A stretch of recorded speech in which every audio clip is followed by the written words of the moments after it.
Okay, let's dive right in, shall we? You know those iconic polar bear photos? Majestic, right? Mm. But there's this underlying worry we all feel when we see them, Yeah. like something's off, and it's not just us. Scientists are saying that polar bears could be extinct in the wild by the end of the century. Like, gone. Yeah, if things keep going the way they are, it's not looking good. Which is why we're here. We're unpacking this whole thing, and thankfully we've got you here to help us make sense of it all. Happy to help clear things up. So, climate change. We hear about it all the time, melting ice caps, right? But what's the big deal for polar bears specifically? Why is sea ice so crucial for them? Well, think of it this way. Sea ice is like their grocery store. Okay, And every year, that grocery store is getting smaller and smaller. makes sense. They need that ice to hunt seals, their main food source. All that blubber. That's pure energy for them, especially for moms who need to feed their cubs. So it's not just about, like, having a place to stand, it's their hunting grounds disappearing. Exactly.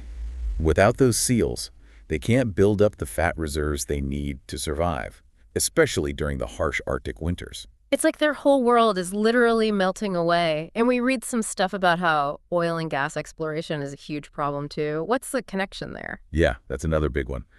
Think about all the infrastructure that comes with drilling platforms, pipelines. It's like we're carving up their already shrinking habitat. Right. And then there's the noise. Oh, right. The seismic surveys they use to find oil and gas deposits under the ocean floor, those create intense sound waves underwater. Huh.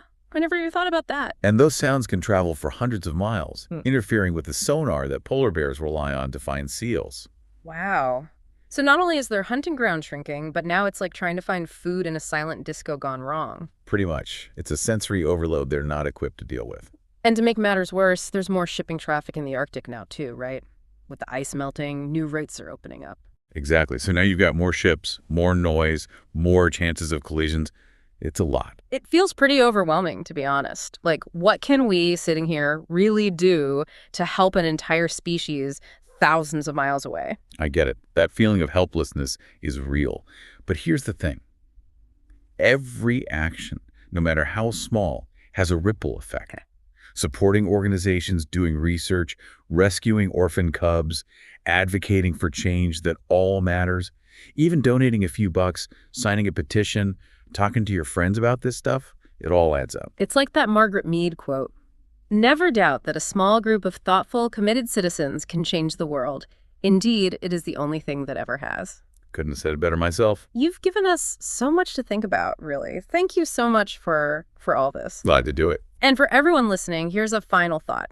If polar bears are hurting this badly, what does that tell us about the future of other Arctic species? It's a whole ecosystem up there.